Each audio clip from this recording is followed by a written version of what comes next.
Saatlerimiz 22:59. Şimdi birkaç saniye sonra State of Play başlayacak. Last of Us 2 gameplay ile karşınızdayız. Daha doğrusu bir reaction videosuyla tekrar karşınızdayız. Bu sefer bereyle duracağım çünkü saçım başım çok gerçekten kötüymüş. Bir önceki videoda da bunu fark edenleriniz olacaktır. Tişörtümüz giyili, kolyemiz takılı. Kolye de denmez aslında, künye denir de neyse.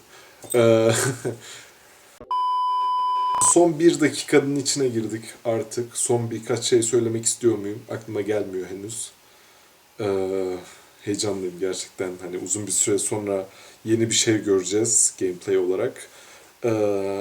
Ellie'nin annesi, her ne kadar ismini vermeseler de ana olduğunu düşündüğümüz, ana değil. A-N-N-A. İronik.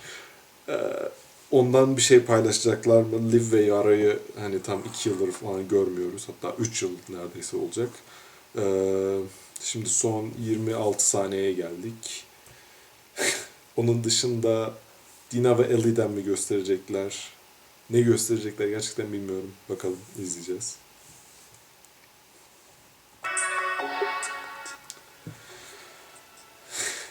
Ve son 10 saniyeye geldik şu anda.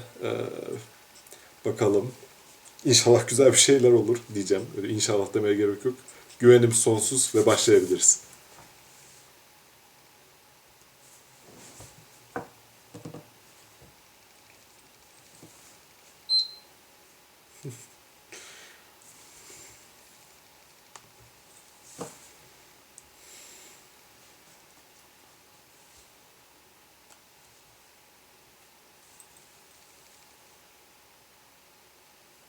Ses çıkmıyor. Heh, tamam.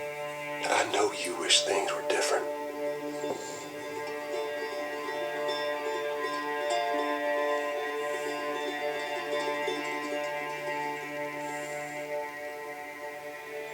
I wish things were different. Ellie! But they ain't.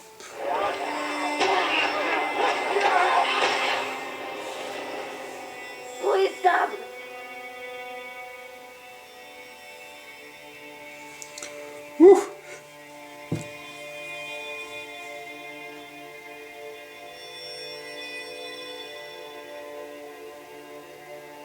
I'm leaving tomorrow.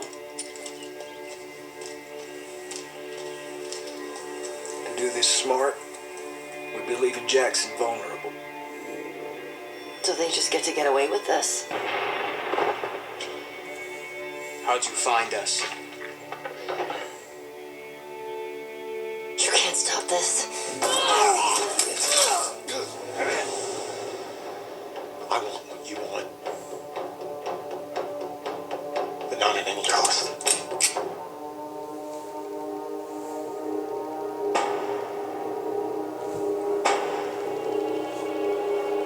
I really hope you make it.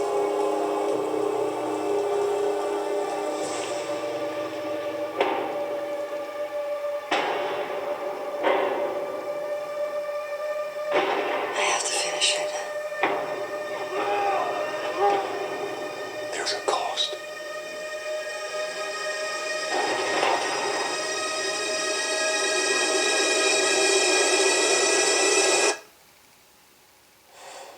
We could have killed you.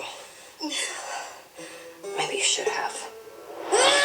Bunlar bize inceden story trailer'ı bir daha kilitlediler. Olsun, şimdi I'm Neil başlayabiliriz. Druckmann, Vice President of Naughty Dog and the Director of The Last of Us Part 2. We're just a few weeks away from launch on June 19th, when the game will finally be in your hands. The wait has been long, and we're extremely grateful for your patience, especially now in the midst of these unprecedented and challenging times. We hope you're all taking care of yourselves and that you, your friends, and your loved ones are doing well. Canımsın. Because of these extraordinary circumstances, we can't be together in this final stretch and share the experience like we usually would. So today we're trying something different. Something we've never done before.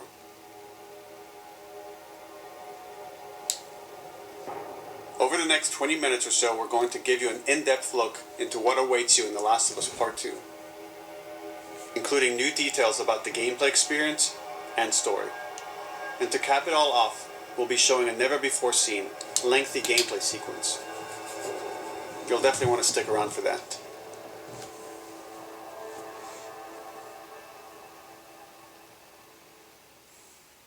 I don't know what happened. I was supposed to take her to the fireflies and walk away. They were actually going to make a cure. The only catch. It would kill her. Bunu Tommy'ye The mi Last of Us anlatıyor Part 2 acaba? picks up Ellie and Joel's story several years after the events of the first game. Ellie and Joel have settled in Jackson, Wyoming, amongst a thriving community of survivors. With the threats of the world kept outside the town's walls, Jackson has been able to find relative peace and even stability. Ellie is now 19, lives on her own, and has been able to forge lasting relationships within the community. Scale of 1 to 10. How would you rate our kiss from last night? However, this peace is short-lived. Jackson and Ellie suffer a violent and traumatizing event.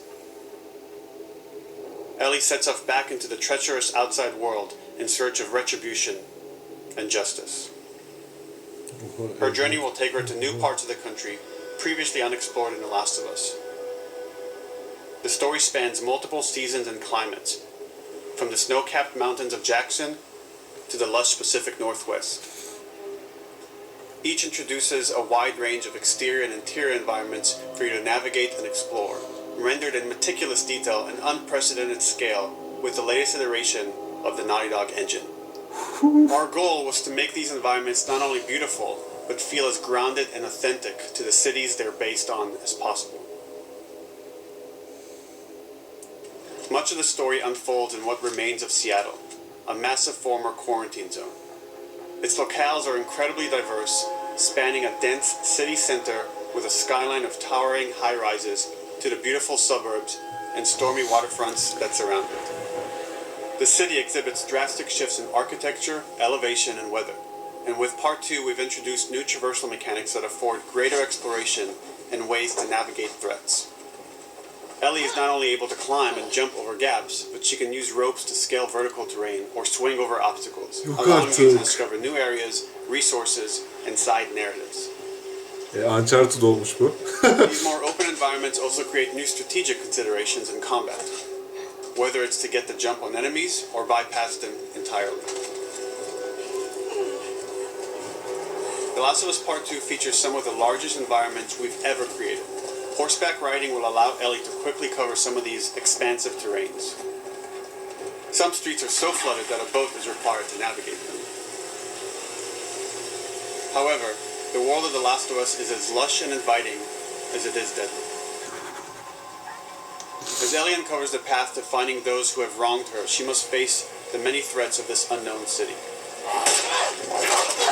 In the wake of the pandemic and the fall of the quarantine zone, Seattle has become a war zone, where two warring factions find themselves in an ongoing conflict for territory and resources. One of these groups is the Washington Liberation Front, otherwise known as the WLF. The WLF are a militia group that began as resistance to the military occupation of Seattle, and eventually wrestled control of the city from them. They are highly trained, organized, and well-equipped with weapons they stole from the army. They occupy much of the city, imprisoning or killing trespassers on sight. Hey, we got another trespasser. A girl. Did you see her?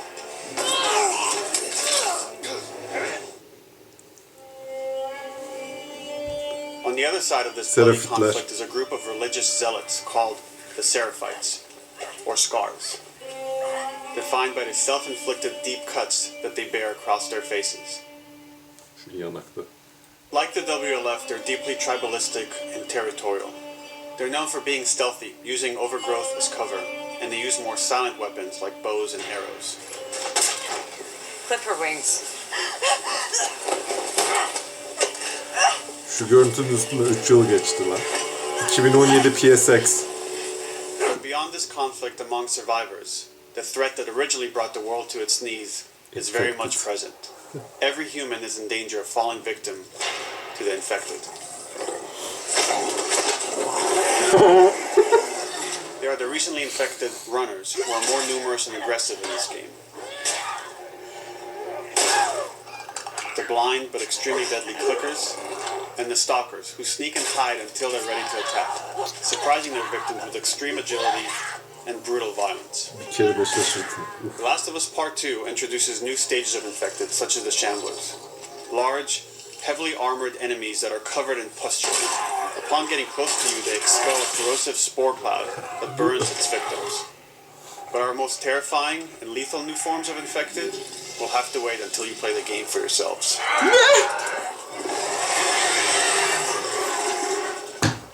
Buna hazır değildim. Overcoming these threats will require careful consideration of how you approach every combat encounter and how you leverage Ellie's unique skills, equipment, and the environment to your advantage.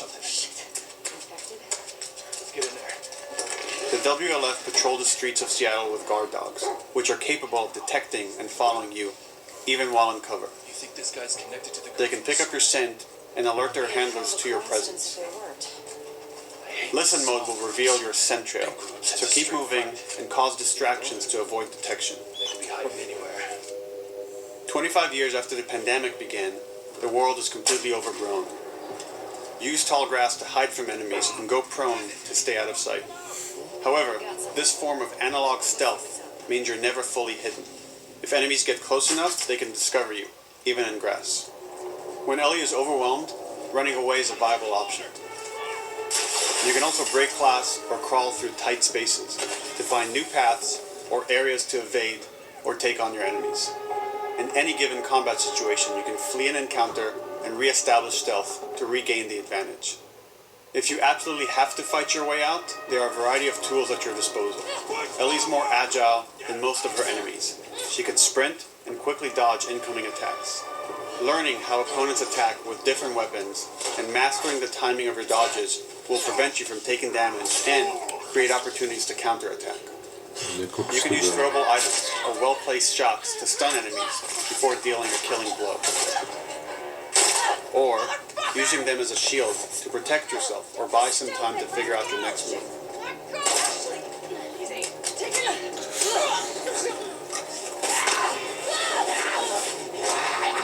Ellie isn't always alone on her journey. Allies will take part in helping you navigate the environments, spot enemies, and meaningfully help you in combat encounters. Back off!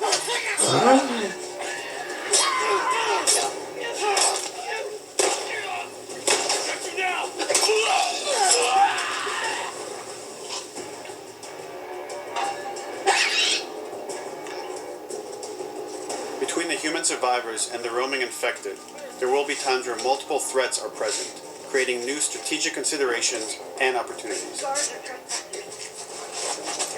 You can choose whether to attack these opponents separately and directly, or find ways to pit them against each other. Left Behind'dan devam ediyoruz bu özelliğe. Çok iyi. Flee as they fight, or wait until their numbers have thinned out and engage with whomever's left.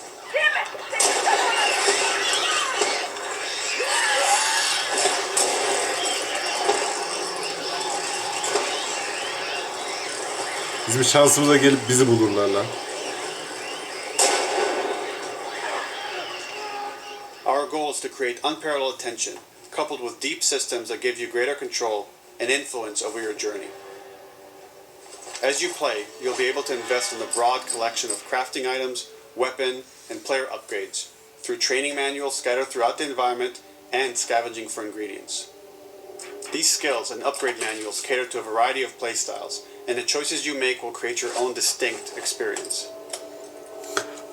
We also wanted to extend that agency and personalization to your weapons through our new workbench system. Scavenge for parts to modify and improve your weapon's performance and attributes, all of which are visualized and become part of your character. Ya, muhteşem ya. Şuna bak.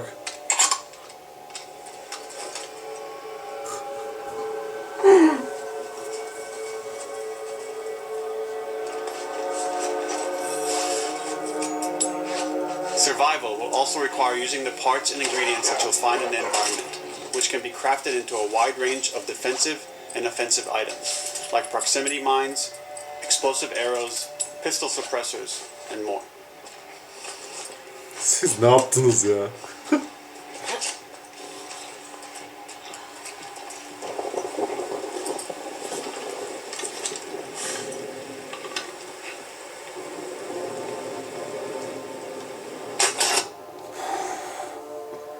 All of these gameplay systems are meant to immerse you in the world and make you feel in lockstep with Ellie's emotional journey.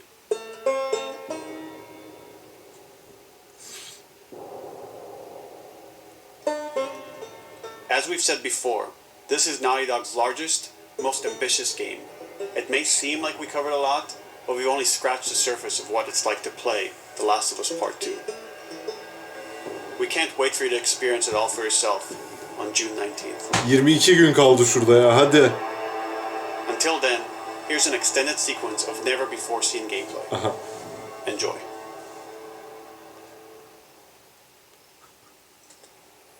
Görüntü kalitesi inanılmaz güzel. Hani ona değinmeye gerek bile yok bence. Ellie yüzme öğrendi mi? Öğrenmiş sonunda.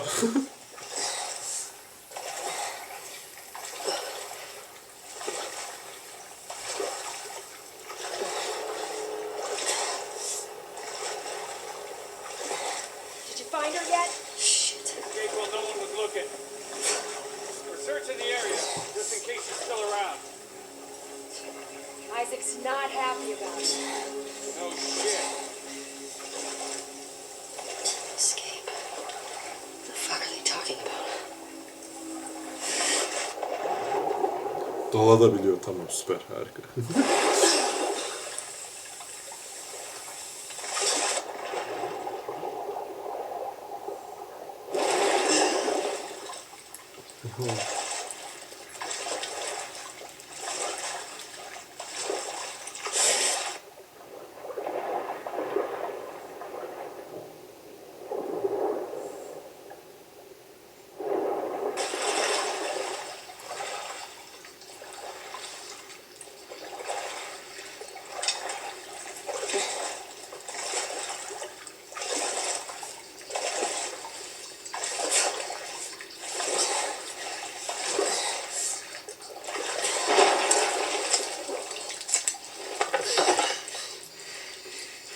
Ben de diyecektim yüzerken nasıl duymuyor onu diye. Hands up. Bir oynuyor. Laura? Sure, yeah. Where is she? In the hospital. Where in the hospital? They're clearing out the upper floors.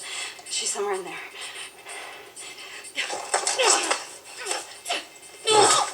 Hak etti.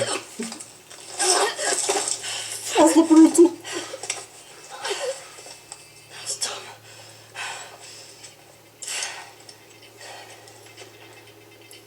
Viteyi alabiliyoruz mu?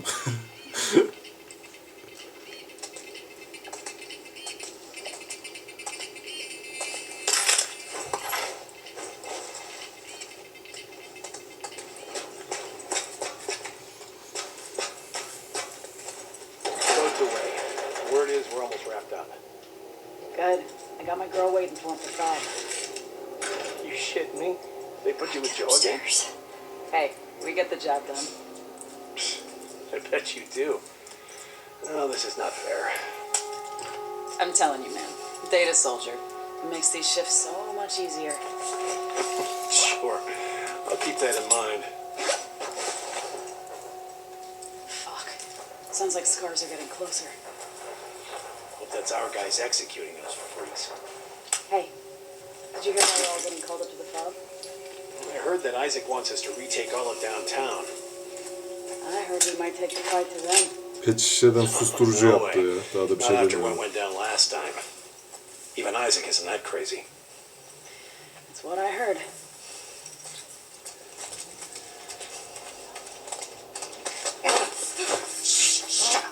All right, calm down.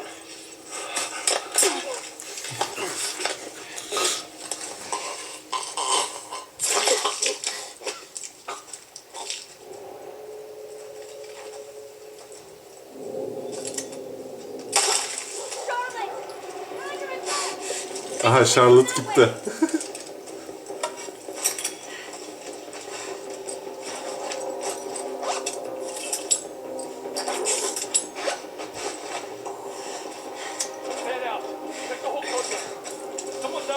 yanan molotofu hala sırt çantasına koyabiliyor ya. Bunun bir önüne geçemediler. Beni öldürme.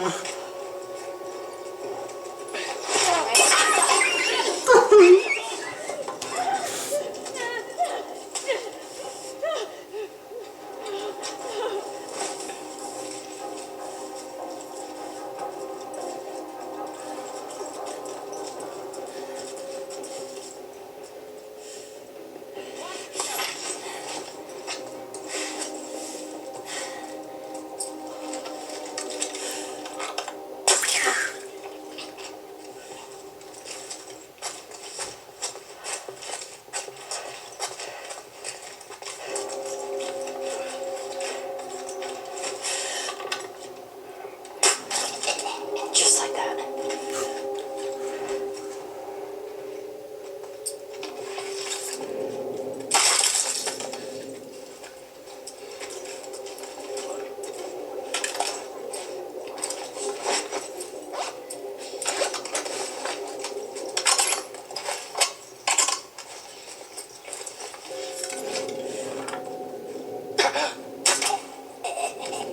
Saw movement. I'll go check it out. I got you covered. Holy shit! Shit! Look out! No! Over here! Drop her now! Asshole!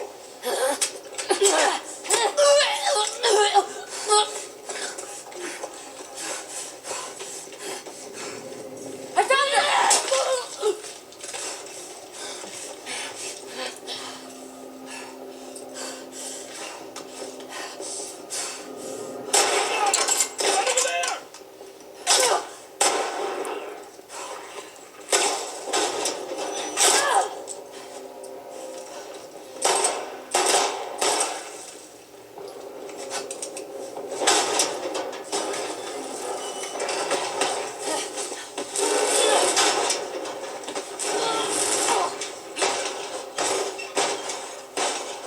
Damn it! Find another way out!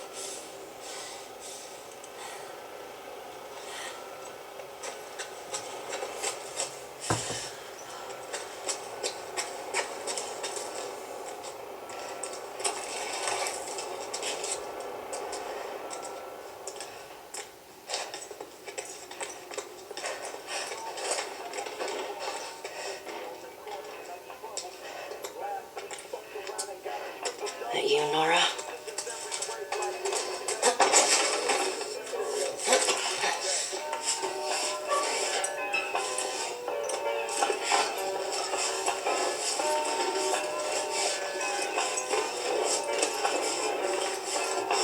Maybe if you put some more guard, Abby would be herself. The fuck was Abby here? I'm not stupid. You're gonna tell us where she went. When Isaac talks to us about this, I'm getting tired of this. Nora. Nora! I'm not going down for her, man.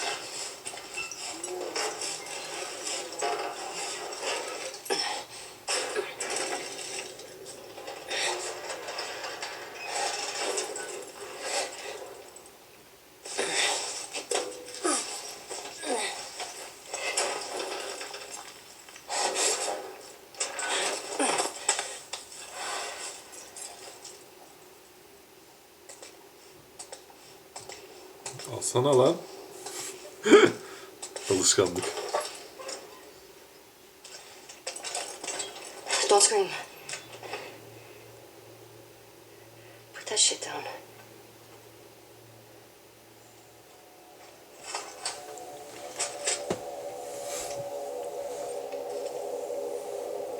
You remember me? Yeah. You remember me.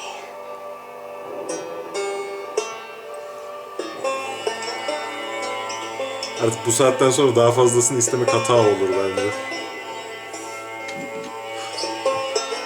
Of.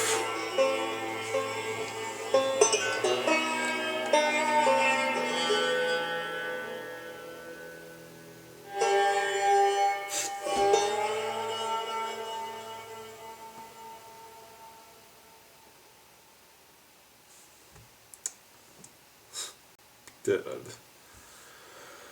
Oy. Yani oyun o kadar gerçekçi ki hani gerek iple atlamasından tutun ki onlar videonun başındaydı artık hatırlamıyorum bile neler atlattıklarını. Yani bunu oynarken çok eğleneceğim ama aynı zamanda çok fazla öleceğimi hissediyorum. Yani başaramayacağım çünkü easy'de oynayacağım ama yine de yetmeyecek. Oy. Bakalım. Uzun süredir böyle bir videoya ihtiyacım vardı. Hani olan leakleri izlemediğim için hani çok şey yapmadım. Resmi yayınladıkları her şeyi takip etmeye çalıştım ama. Ama hani yaklaştıkça da hani çok fazla şey öğrenmek de istemiyorum hani büyü bozulmasın diye. Bunu diyerek videoyu bitireceğim. Kendinize iyi bakın. Videoyu beğenmeyi unutmayın. İnşallah benim kadar keyif almışsınızdır. Yorumlarımı beğenmişsinizdir aralarda sıkıştırdığım. Ve evet, bir sonraki videomda, bu aralar bir tane daha koyabilirim launch'tan önce. Ve son olarak 19 Haziran gece yarısı bir kez daha tekrar etmeye ihtiyacı hissediyorum. Gece yarısı canlı yayınla başlayacağız oyuna. Evet, kendinize iyi bakın ve bir sonraki videomda görüşmek üzere.